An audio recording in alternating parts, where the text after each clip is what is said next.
Bien. Entonces empieza nomás. Sí.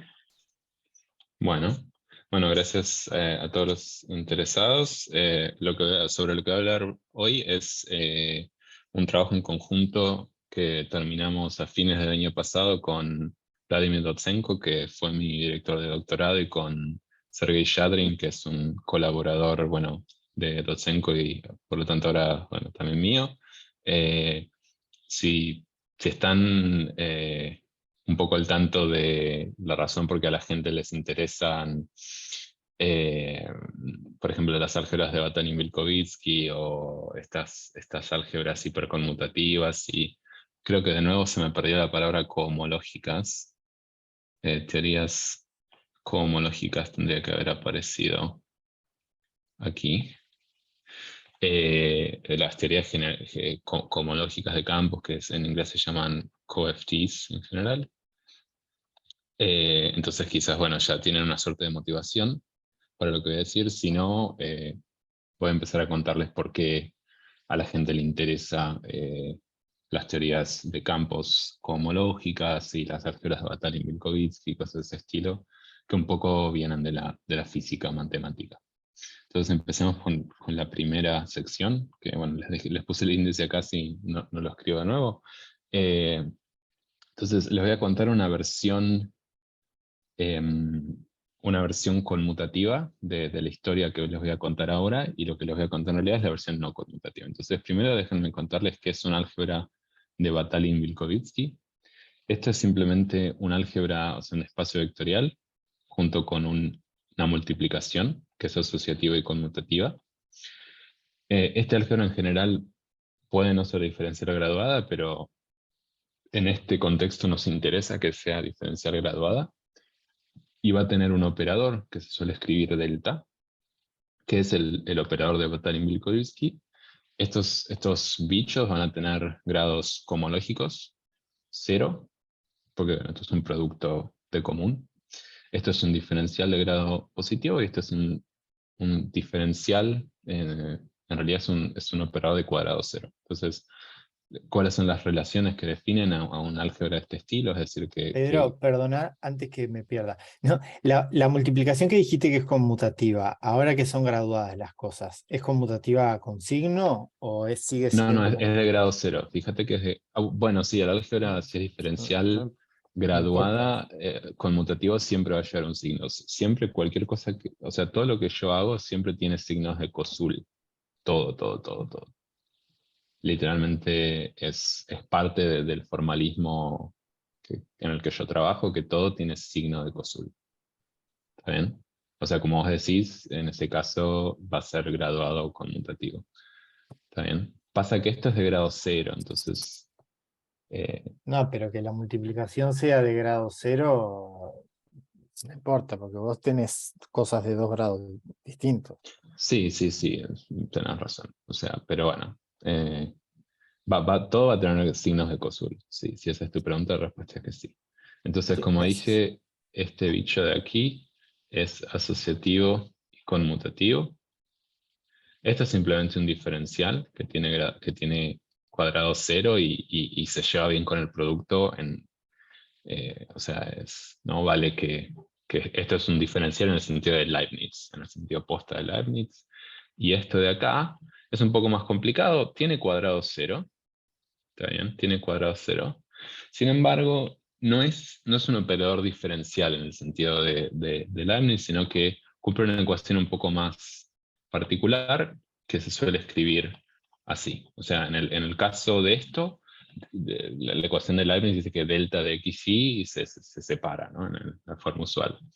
Y esta ecuación, que tiene 7 términos, o sea, escribí uno y van a venir 6 más, dice que, no hay ninguna relación entre delta xy, x delta y y delta x. Es más complicada. La relación dice que puedo sacar, de hecho, en mis notas los tengo escrito con índices porque es un poquito más fácil. Si lo escribo con índices, lo que dice esto es que puedo sacar uno a la vez y dejar 2 adentro. Y después lo tengo que compensar con sacar 2 y dejar uno adentro, ¿está bien? Este es algo que se suele llamar la seven-term relation, o sea, la relación de 7 términos. O de 7, no sé, sumando, eso sí.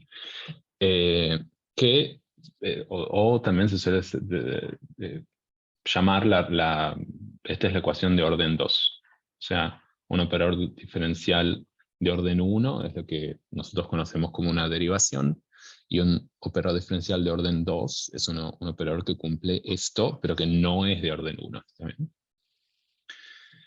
Ok, entonces las álgebras de Batalin-Vilkovitsky tienen esta asignatura, estas relaciones, y la razón por las que son interesantes son varias. Una de ellas es que hay objetos que, digamos, aparecen en la naturaleza de la matemática física que tienen una estructura BB. Entonces, cada vez que eso sucede, nosotros le ponemos un nombre, las estudiamos y escribimos un artículo. Ahora, la otra razón por la que son interesantes es porque a su vez dan lugar a otras estructuras. ¿Está bien? Ahora, una de las cosas que dije cuando empecé a hablar de estas álgebras es que era importante, o es importante aún, que tengan un diferencial. ¿Y eso por qué es? Porque si uno tiene una estructura de esta pinta y toma homología, entonces, bueno, sigue teniendo una álgebra de Batalin-Vilkovitsky, pero ahora este diferencial se va y las ecuaciones de compatibilidad te aseguran que, bueno, si tomo homología, tengo un álgebra BB, pero en la homología. Y lo que la gente ha observado es que por razones que no voy a explicar, suele suceder que en la homología, en HDB, delta es trivial. ¿Está bien? O sea, eso quiere decir que si tengo un ciclo y le aplico delta, se hace un borde. ¿Está bien? Ahora, en general, que delta de un ciclo sea un borde no es tan interesante a veces. Lo que por lo menos en mi área de operadas y de estructuras superiores nos interesa es que haya una suerte de torre que explique de qué forma se da esa ecuación, ¿no? Uno puede decir, bueno, delta de z es un borde, ¿está bien? Genial. Pero en realidad esta primera ecuación es parte de una torre un poquito más coherente de ecuaciones que dicen que delta es trivial de una forma más fuerte. Y la forma o el nombre que le damos a eso es que uno suele decir que delta es homotópicamente trivial. Y déjenme darles perdón, homotópicamente trivial. Y déjenme darles una forma bastante útil de dar una definición concreta de esto, ¿no? Porque, ¿qué significa exactamente? Entonces, a ver si puedo dejar esos operadores a la vista, así es más fácil de seguir. Entonces, imagínense que tenemos este espacio vectorial B. Hay una forma muy útil de empaquetar todo, que es lo siguiente. Voy a agarrar mi espacio vectorial y voy a adjuntarle una variable formal de grado 2. ¿Está bien? Z tiene grado 2. Ese es simplemente un truco para tratar de juntar estas dos variables y ya van a ver lo que va a suceder. Y ahora, obviamente, en este espacio, bueno, todavía tengo un producto, porque esto es una serie formal de coeficientes que se pueden multiplicar, así que esto sigue siendo un álgebra. Y lo que puedo hacer es formar este operador, delta más z por delta grande. ¿Está bien? Ahora, este paquete, que de nuevo tiene un producto, digamos, codifica, ¿no?, toda la información que tenía antes. Y, y ahora nos va a dejar enunciar qué significa esto, qué significa esta torre. Yo puedo considerar una versión similar, que es tomar el espacio vectorial con su z, y simplemente decir que delta es 0. ¿Está bien? Si delta fuese 0, o sea, posta, uno llegaría a esto. ¿Está bien? Pero no, en general no es 0. Pero lo que uno puede considerar es un morfismo lineal que respete el producto y que simplemente intercambie, ¿no? Que esté, a ver qué nombre le di acá, me parece que es phi, que phi intercambie estos dos operadores. ¿Está bien? Y en general uno no pide que phi tenga cualquier forma, uno pide que phi sea una isotopía, es decir, que el coeficiente 0 sea la identidad, simplemente porque si uno tiene un isomorfismo en general, hay formas de arreglarlo en isotopía. ¿Está bien? Entonces, esto, como está empaquetado en una serie de potencias, esto es una serie de potencias de morfismos de B, bueno, hay mucha información, pero si ustedes escriben todas las ecuaciones, y de hecho esto está hecho con cuidado en un artículo de Sergei, de Shadrin y Joroshkin y Markarian, donde de hecho usan este método de empaquetar un álgebra de B de forma, digamos, muy inteligente. Ustedes pueden ver, digamos, las ecuaciones que definen que esto es realmente trivial en la homología. ¿Está bien? Entonces, esto fue una pequeña tangente. Ahora déjenme decirles qué es lo que les quiero contar hoy, que es una versión, digamos, que cambia dos parámetros. ¿Está bien? El primer parámetro que voy a cambiar aquí es que voy a considerar versiones no conmutativas, es decir, no voy a pedir que este producto sea conmutativo, solo asociativo. Esto es algo que, de nuevo, digamos, versiones no conmutativas de esta historia que les acabo de contar ya se estudiaron, y esto lo hizo Dotsenko con Valet y con Shadrin. Pero quizás la parte más interesante no es esto de relajar de que el producto sea conmutativo, sino que uno puede relajar el orden de delta. Es decir, uno puede tratar de pensar en esto que dije, pero reemplazando esta ecuación de aquí por una ecuación más complicada que diga que delta no es un operador diferencial de orden 2, de repente es de orden 8. ¿Está bien? Y en ese caso, yo les puedo dar una historia similar a esta, sorprendentemente o no, dependiendo de lo que piensen ustedes. Digamos, todo funciona muy bien, hay que hacer ciertas modificaciones. Y nada, lo que les voy a contar hoy es cómo hacer algo que se hizo antes y que vino motivado un poco de la geometría y de la física matemática, con un approach o con un, digamos, con un ataque, si quieren, completamente algebraico. Una cosa que no existe en lo que les voy a contar, por ejemplo, es, excepto en los casos donde D es 2, D es el orden del operador, no existe una versión geométrica. O sea, una de las razones por que también a la gente le gusta mucho toda esta historia es porque hay muchos objetos geométricos detrás de esta historia. La operada de los pequeños discos eh, digamos, con vectores tangentes y espacios de móduli y cosas de ese estilo, que bueno, no les voy a contar de eso, pero tristemente para orden superior no existen todavía. Entonces hablemos un poco de operadores diferenciales no conmutativos, que esa es la parte 2, si recuerdo bien. Entonces, ¿cómo puede uno organizar, digamos, esta noción de operador diferencial? En el caso conmutativo, hay algo que se llama la jerarquía de Kosul, si uno quiere googlear un poco, y también una definición de Grothendieck, de qué quiere decir que un operador diferencial sea de un cierto orden. Yo les voy a contar la versión no conmutativa, que nada, es algo que hizo una persona que se llama Kai Borgenson hace un par de años en su tesis de doctorado. Entonces, acá me dicen cuán rápido o vertiginoso se pone la situación, pero voy a tomar una operada, que es diferencial y graduada.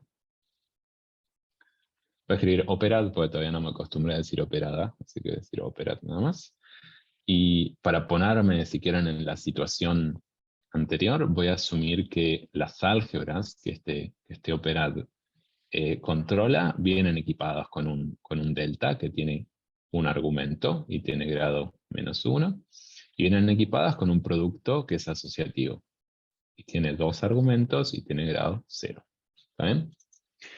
Y si ustedes miran, y perdón que mueva la pantalla, si ustedes miran esta ecuación, en la notación, si quieren, de operats, tiene cosas como insertar a delta antes que un producto, o insertar a delta en una sola parte de un producto, como acá, o insertar delta en el medio de 2 productos. Hay todo un juego entre, digamos, meter operadores adentro del otro y tomar suerte de conmutadores, y toda esta historia se puede formalizar de la siguiente manera.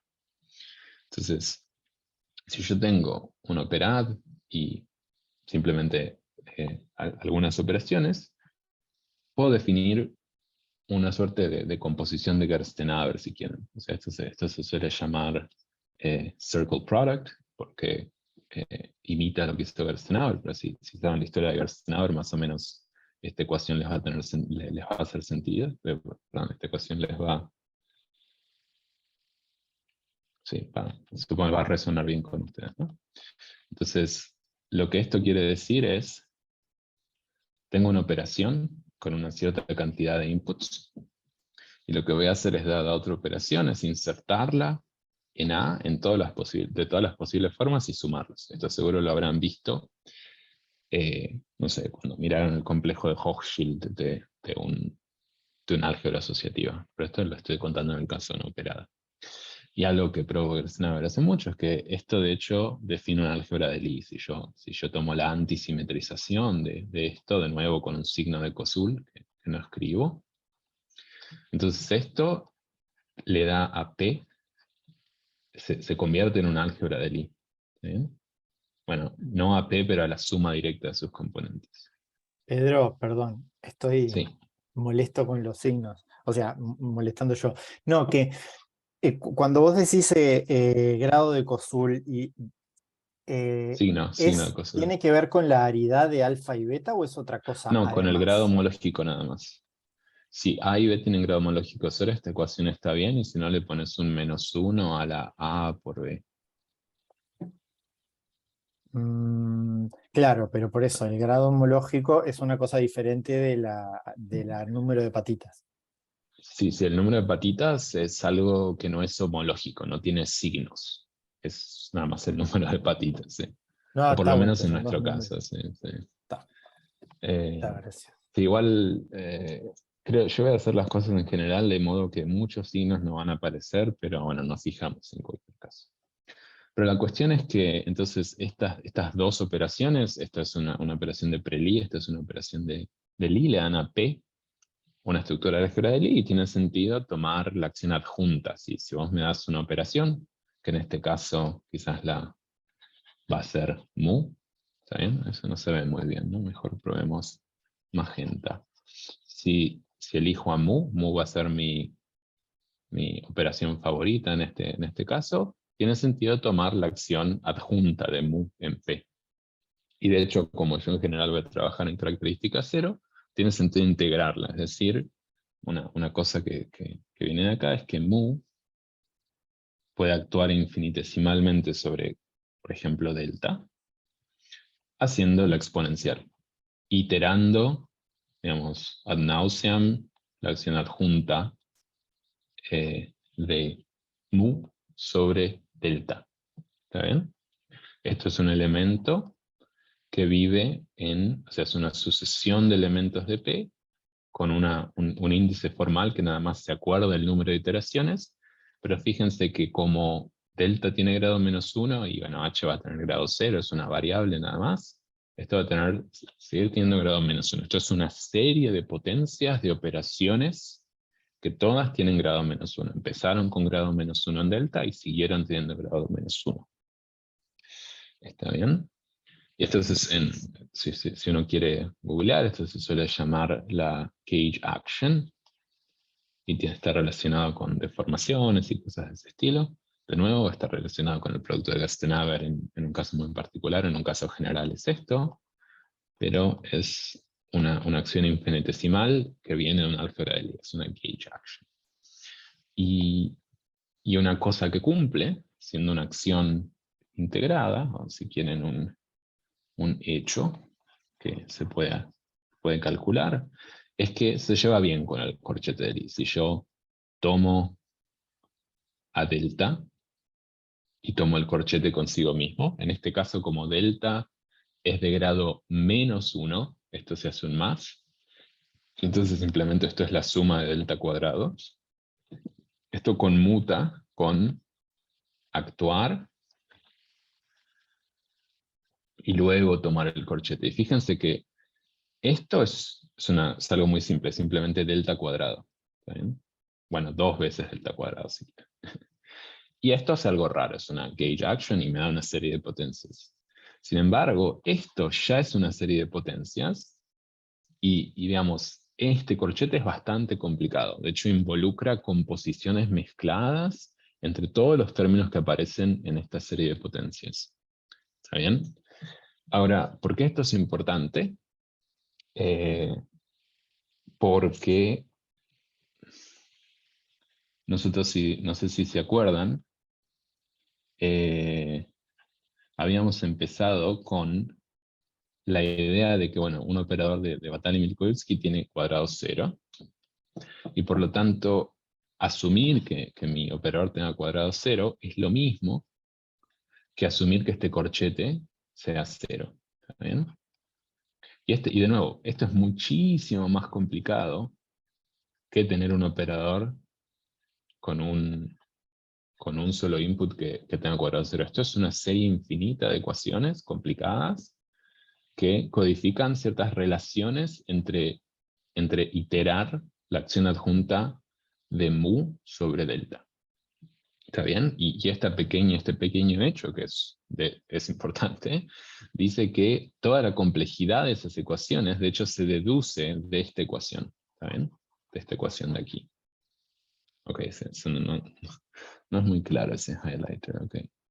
Entonces, déjenme decirles un poquito qué pinta tiene esta serie. O sea, yo voy a escribir notación, si quieren.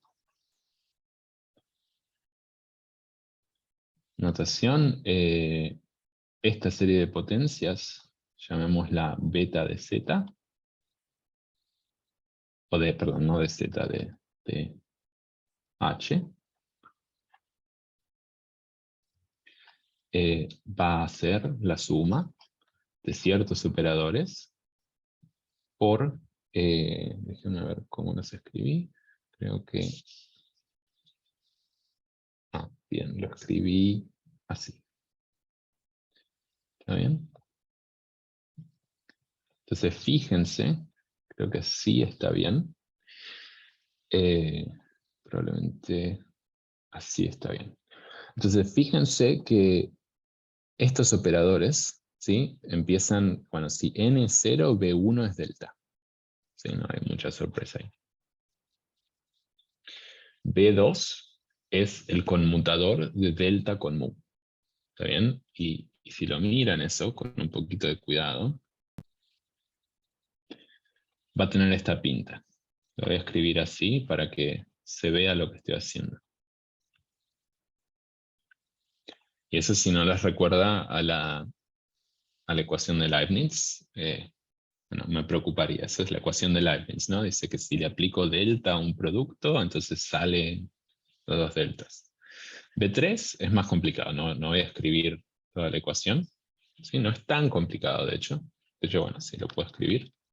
Dice que si hago así y tomo un producto triple, acuérdense que mu es asociativo. Entonces, puedo hacer esto.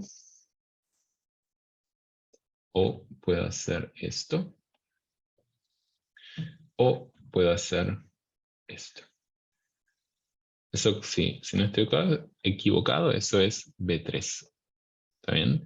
Y fíjense que, bueno, cuando empiezo a subir la complejidad de la acción adjunta, delta se empieza a meter adentro de los productos y bueno, eso tiene sentido. ¿Está bien?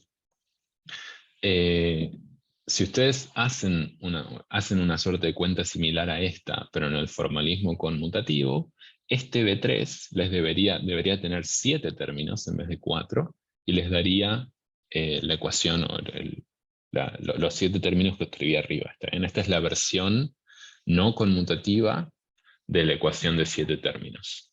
¿Está bien? Que tiene 4. O sea, es la ecuación de 4 términos. ¿Está bien?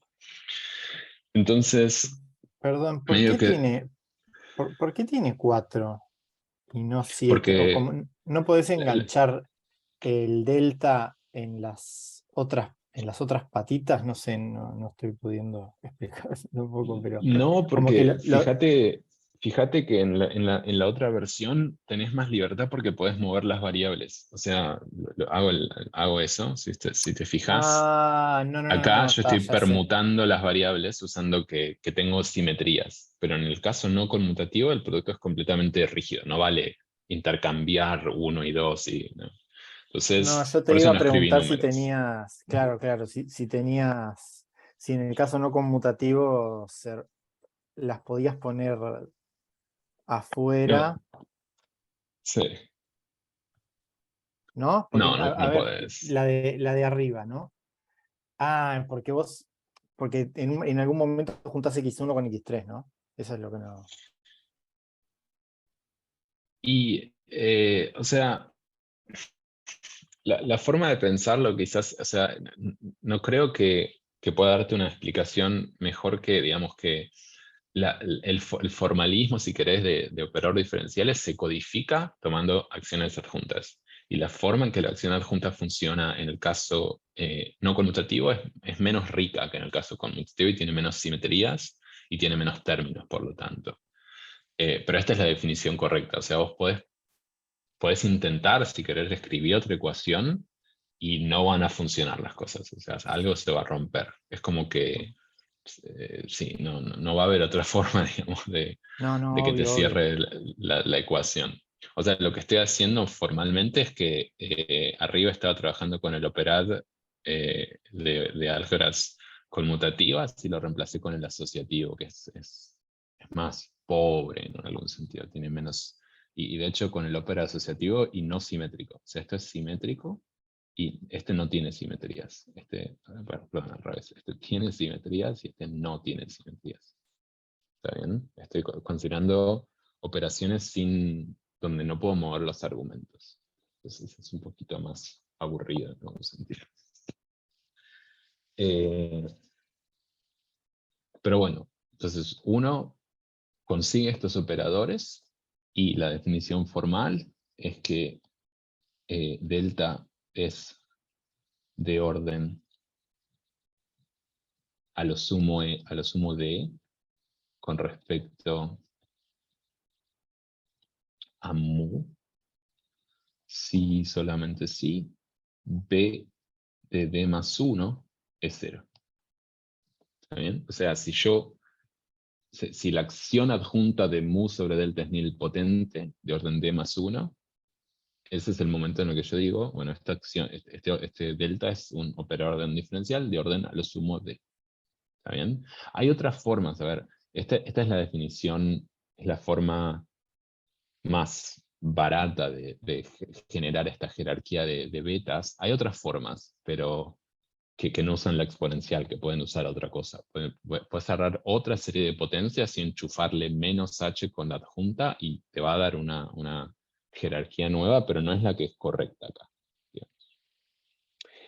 Eh, y una observación, no me voy a meter, no voy a escribir las ecuaciones, pero simplemente para los que alguna vez las leyeron, estas ecuaciones o esta ecuación, si ustedes la escriben explícitamente en cada aridad, esto se parte en aridades. Por ejemplo, esta es bueno, de hecho estas no las escribí, lo que van a encontrar es que estas son exactamente lo que se llaman las ecuaciones de Stashev, pero con un shift.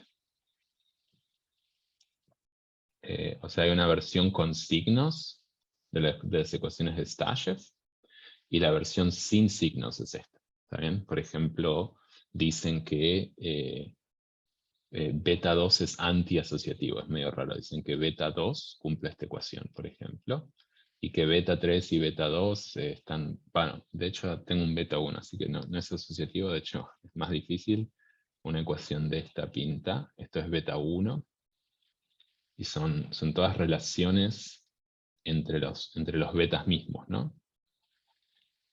Por ejemplo, una de esas ecuaciones en aridad 3 dice esto, dice que la suma de esos 6 operadores da 0, y en general simplemente dice que la suma de beta i, cualquier k beta j, donde i más j es constante, es 0.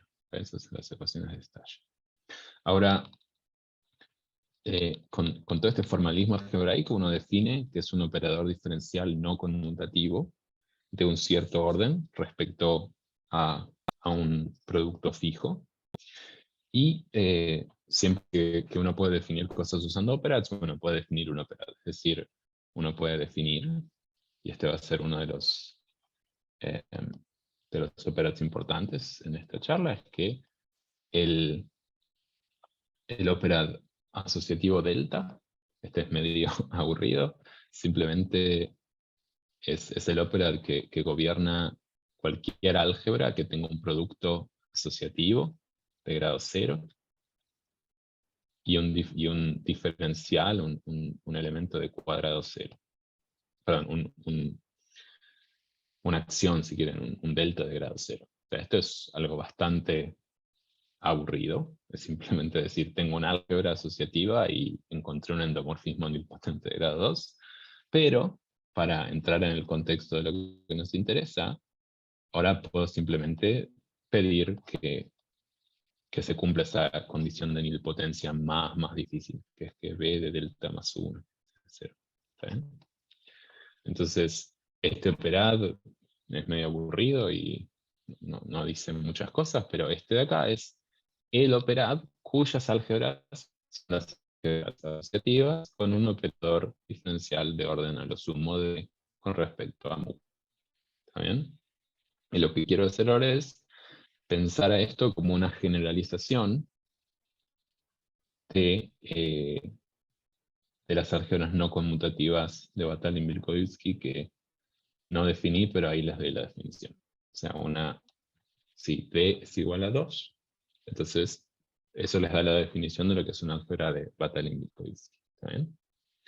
Ahora, esencialmente, como les había comentado antes, lo que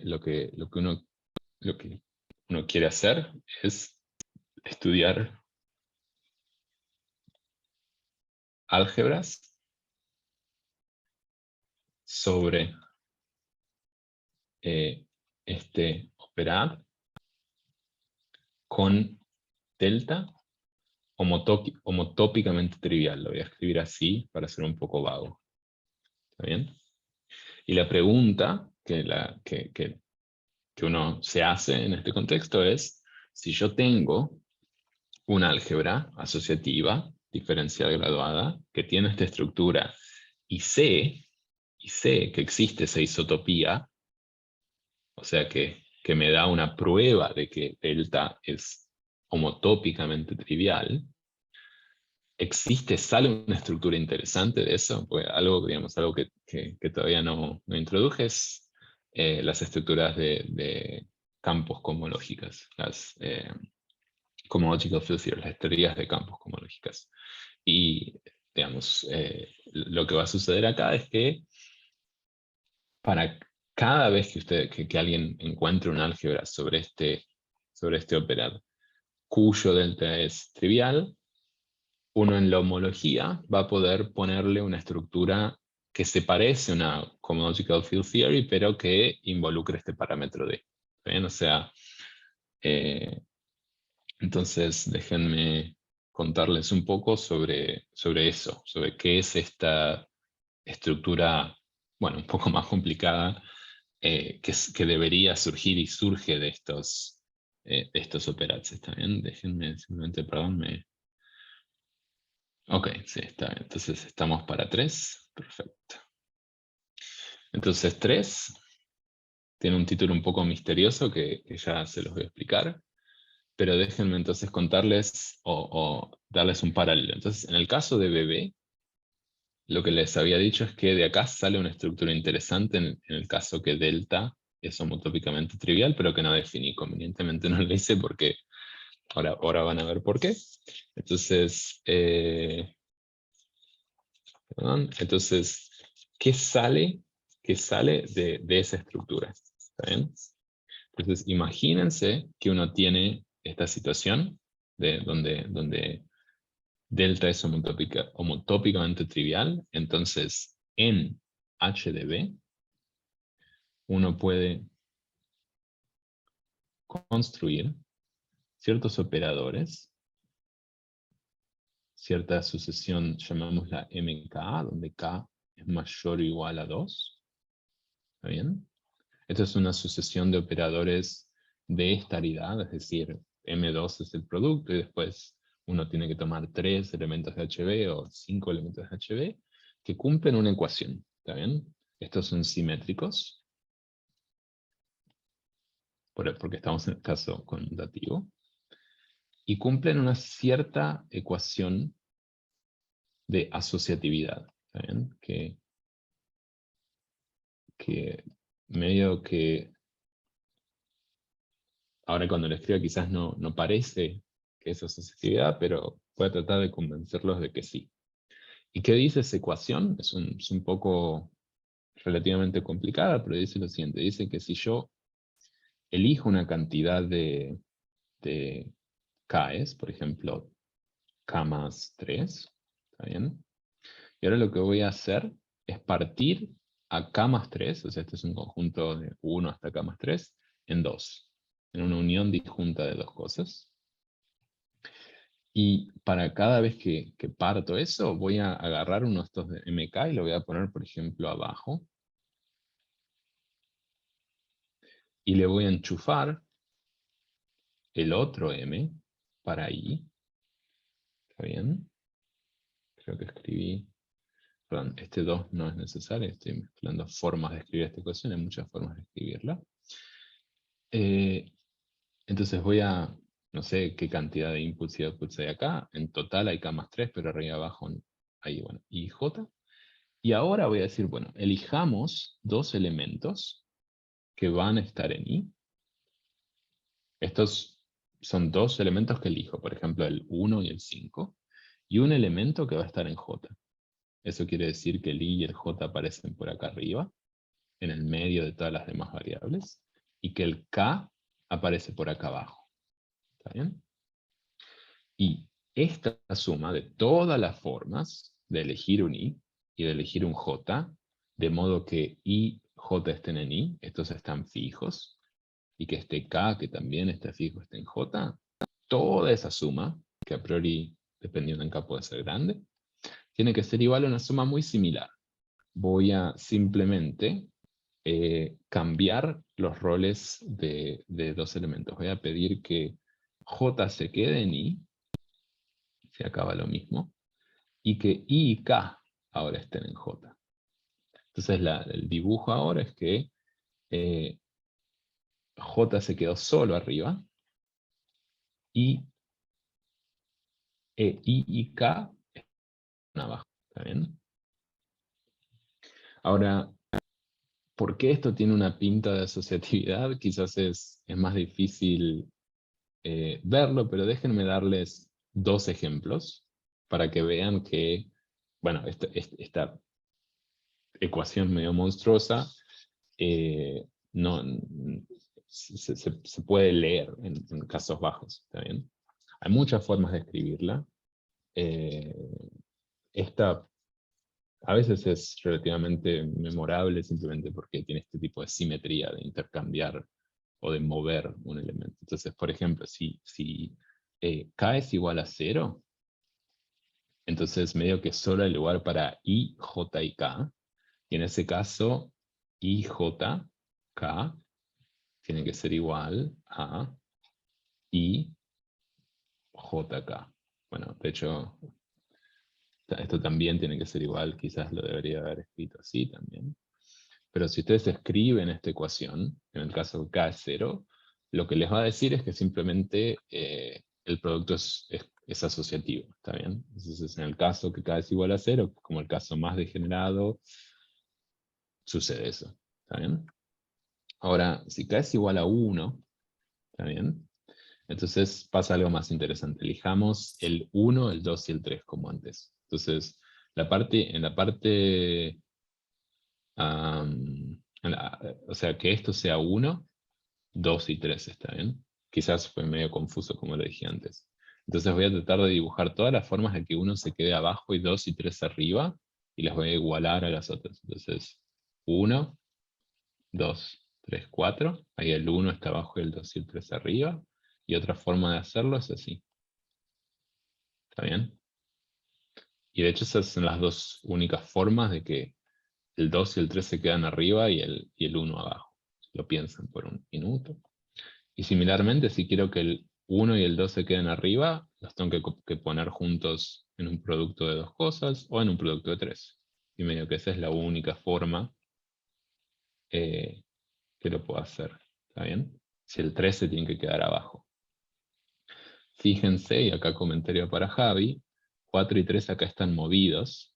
Si yo escribo esta ecuación posta con elementos, acá va a haber un signito de COSUL también. ¿Está bien?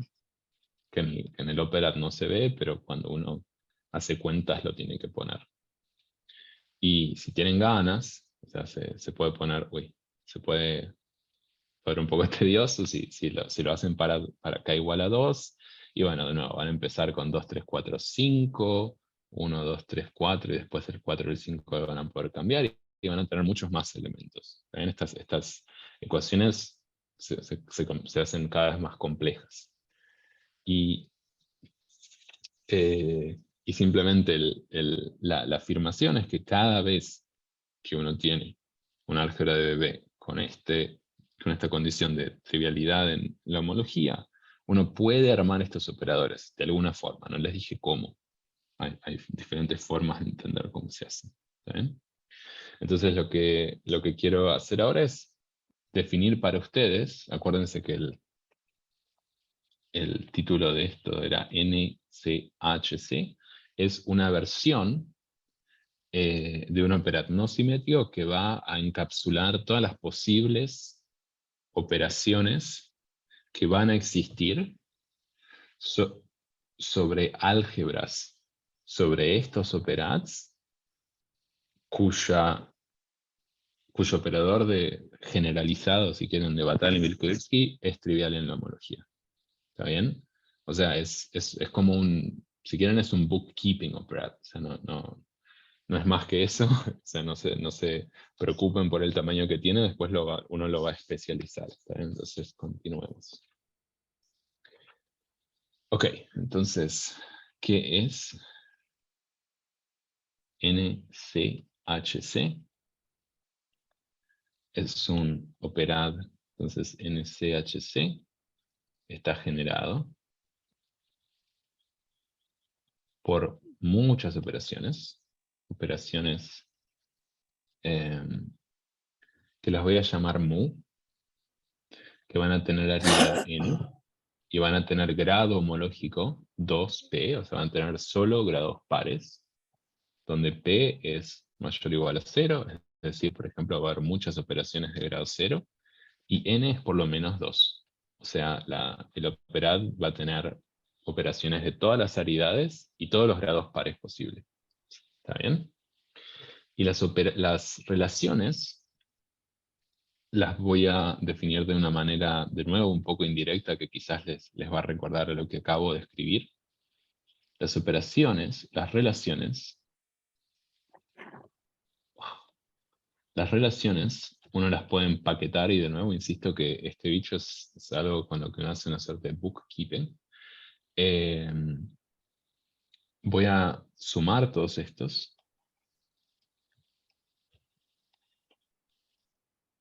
juntando los grados, si quieren, con una variable formal, no sé, TDP. Y voy a pedir que estas, si quieren, series de potencias de relaciones cumplan unas ecuaciones similares a las que acabo de escribir. Voy a elegir una suma A más B fija. ¿Está bien? A más B está fijo. Y no sé, vale n. O n más 1 si quieren. Y ahora, como estamos en la situación no conmutativa, I, J, K se van a convertir en I menos 1 e I más 1. Y voy a pedir que la forma de sumar todas estas cosas, donde I menos 1 está arriba, I más I e I más 1 están abajo, sea igual al mismo dibujo,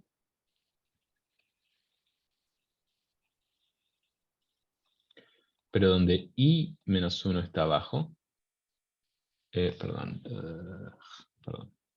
quiero decir,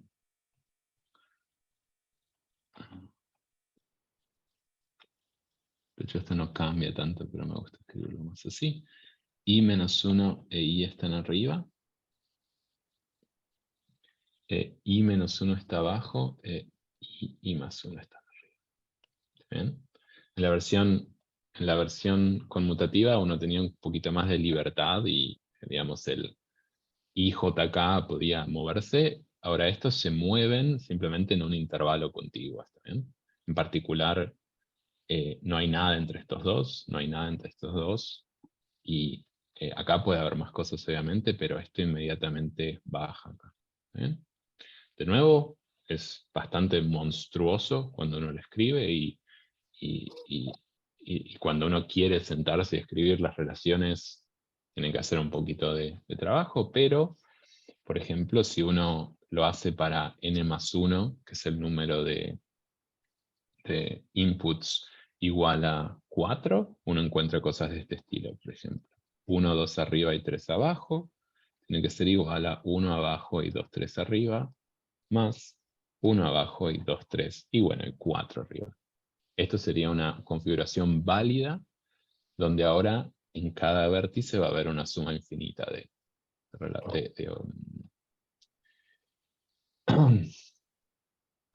de operaciones. ¿Está bien? Ahora, ¿por qué nos viene bien esta forma relativamente monstruosa de producir este operad NCHC? Porque uno puede ahora especializar. Ahora lo que voy a hacer es decir, para cada, si elijo un D, un orden de operador diferencial, voy a definir D, NC HighCom, simplemente matando algunos generadores. ¿Está bien? Voy a agarrar este NCHC, que de nuevo era mi operada de bookkeeping, y voy a matar todos los operadores mu n2p, o si quieren mejor, en vez de decir con qué voy a matar, si quieren es acá elimino ciertos mu np y les digo los que quedan. Los que quedan son todos los mu de la forma 2 más t de menos 1 y 2t. ¿Está bien?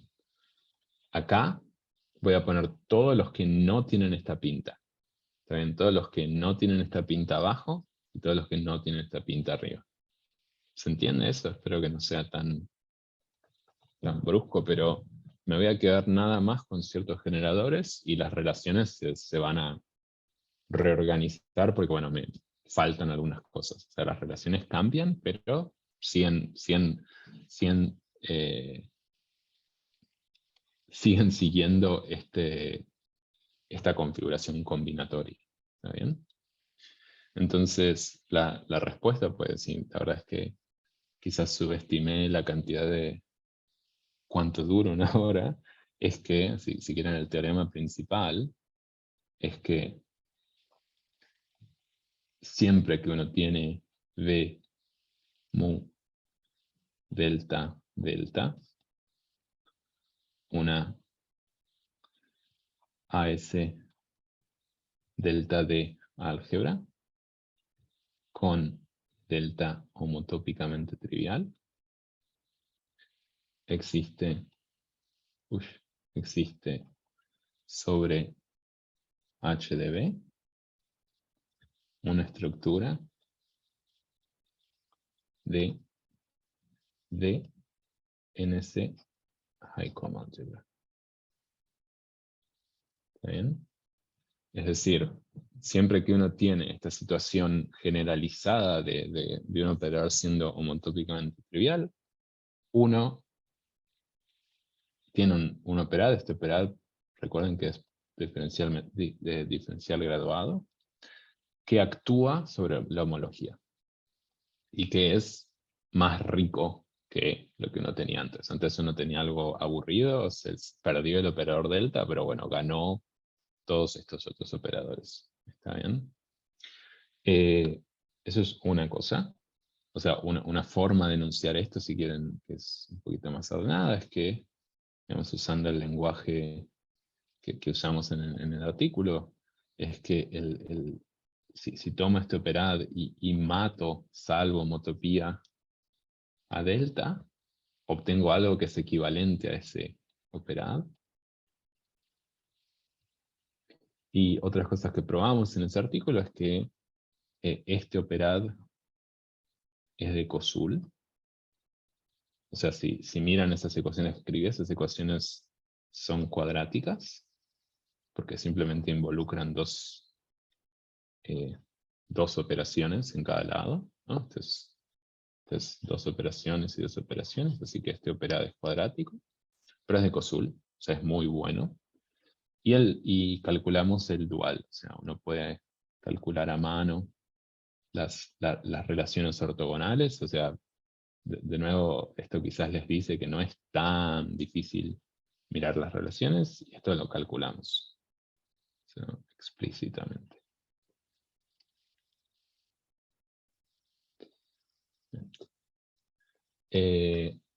Ahora, digamos, esto no es solo lo único que hicimos en el artículo. De hecho, algo que a nosotros nos gusta del artículo es que el artículo tiene, digamos, tres vertientes. Una es la que les conté hoy, que está relacionado con, si quieren, creo que en el artículo los escribimos así, con estos operands. Esta es la misma notación versión paper y en vez de charla. Tiene una versión conmutativa, es decir, que no solo uno puede mirar el caso no conmutativo por el conmutativo, y tiene una versión que es un poquito más, quizás la estructura algebraica con la que se interesa no es tan conocida, que son álgebras, digamos, los operads simétricos y no simétricos son álgebras o monoides asociativos para en una cierta categoría monoidal, y uno puede hacer lo mismo y definir estos bichos, pero la razón por la que esta tríada, si quieren, de teorías es interesante es porque en el caso de igual a 2, sucede primero que todas tienen un origen geométrico, es decir, en este caso esto se sabía hace mucho, esto se hizo en el 2005 me parece, esto lo hizo Dotsenko, Shadrin y Ballet, y esto, bueno, lo hicimos, ¿no? Esto es como mucho más fácil y simplemente nos quedó de comentario para una charla, que también hay una idea geométrica en el caso de igual a 2, y una cosa que es interesante porque no tenemos información, es que para Ds más grandes no existe esa historia geométrica y no sabemos cuáles son los equivalentes. O sea, cuando digo historia geométrica quiero decir que en lugar de mirar a operands algebraicos, uno mira a operands topológicos, y en esa categoría uno puede tomar cocientes homotópicos y cosas de ese estilo, y por ejemplo, y teoremas de este estilo se reemplazan con teoremas que dicen que el operad de pequeños discos, si uno cocienta por la acción del círculo, que se corresponde con este delta, da lugar a un cierto operad que es medio súper famoso y que, digamos, todos lo aman, que es el operad de curvas estables de género cero. En este caso, para d igual a 2 de nuevo, en el paper correspondiente construyeron una versión no conmutativa, con variedades históricas, que es bastante interesante. Y en este caso, no es más un operad, es lo que se llama una álgebra torcida. Lo que juega las veces de este bicho es a lo que se llama el espacio de Joseph-Manning, que también son curvas estables, pero que forman caminitos. O sea, uno las puede concatenar una al lado de la otra, pero no hacen árboles. Entonces, por eso no es una. Ahora, por una cuestión de tiempo, no puedo contarles de dónde sale esta equivalencia y cómo uno construye esos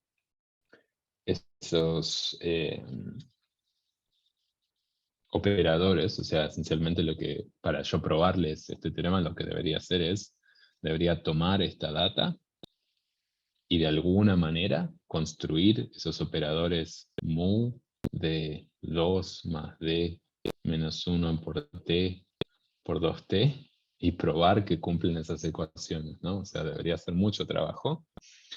La forma en la que se hace eso, en este último video que queda, uno la puede hacer de varias formas. O sea, hay al menos 2 formas en las que uno puede hacerlo. Pero en el caso geométrico, hay una forma de hacerlo muy interesante que está explicada en este paper de Horoshkin, Markarian y Shadrin, que usa el formalismo o usa lo que se llaman las clases, las psi-clases, y lo que se llama la acción de Giventhal. ¿Ven? Que está relacionado un poco con ciertas acciones de álgebras de Lie y con ciertas clases que salen de la geometría de este espacio, que actúan sobre la homología o que actúan sobre el operad mismo, si quieren, y que dan lugar a ciertas, digamos, mucha más estructura. O sea, este operad NCHC que definí un poco rápido, en realidad, tiene ciertas acciones de estas psi, y con esas acciones uno define los operadores necesarios. Es bastante interesante, es combinatoriamente un poco complicado, pero se puede hacer. Se hizo en el caso de igual a 2, y lo que nos dimos cuenta nosotros es que hay una forma muy ordenada de hacerlo para cada D. Pero bueno, me parece que podríamos terminar acá, porque lo demás que sigue sería más técnico y no alcanzaría el tiempo en cualquier caso.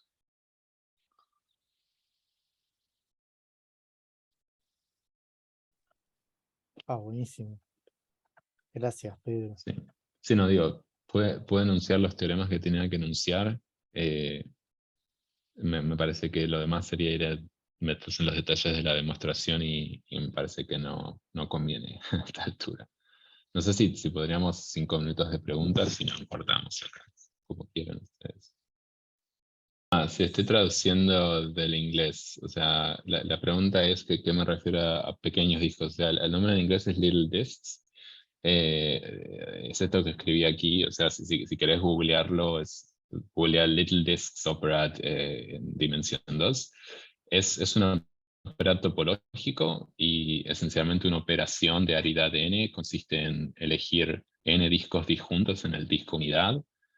Uno piensa estos n discos como los inputs, piensa el disco grandote como el output, y la F viene de framed. Simplemente lo que uno hace es, bueno, en el caso de dimensión 2, elige un vector tangente en cada disco. En casos más grandes uno tiene que elegir un marco en la variedad, ¿no? O sea, si uno en el borde de la variedad, o sea, en la esfera.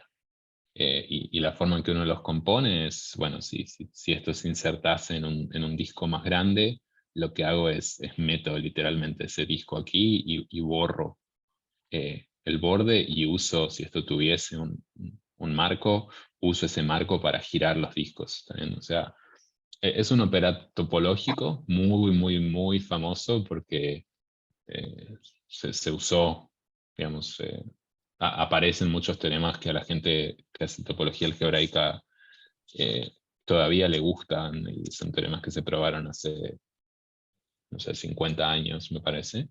Pero eso es en Little Discs Operator. O sea, si googleas eso vas a encontrar un montón de información. Claro, en dimensión 12 es marcar un puntito como diciendo dónde pegar, ¿no?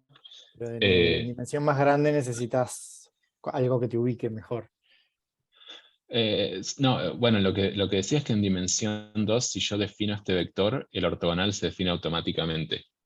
Y ese es el Ujú. marco que yo pongo. Pero en dimensión 3, si elijo la esfera, bueno, tendría que elegir 2 puntos para que se defina el marco de la esfera, ¿no? Y el tercero sí se define como el producto cruzado, así que... Pero el comentario nada más es que uno en general piensa en dimensión 2, piensa el frame como un vector, pero en dimensiones más altas tenés que poner posta un marco ortogonal. Sí, una base ahí ordenada Sí, sí, y exacto. pegás. Ujú.